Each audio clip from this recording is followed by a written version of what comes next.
Hello everyone. On this video, I will explain how to perform a SQL self-service restore using PPDM SQL agent software. First, open Microsoft SQL Management Studio as administrator. Once connected, locate and open SMS plugin.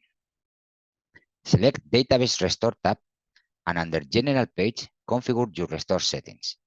Select the data domain system from where the restore will be performed. Select the SQL source server where database to be restored was protected. And select the SQL Server instance that contains the database to be restored. Select the database to be restored,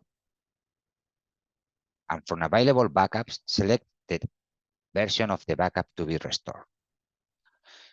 Select to restore to SQL Server or to a different one. Under File and File Groups page, you can define following settings.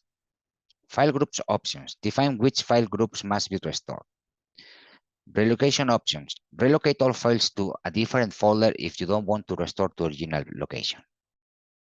Under Options page, you can define optional available options for the restore to be performed.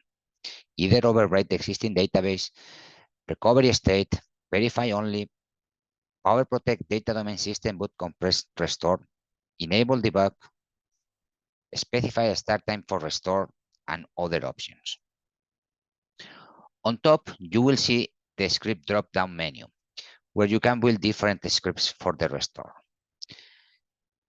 CLI scripts will create a command line script using PPDM SQL module syntax.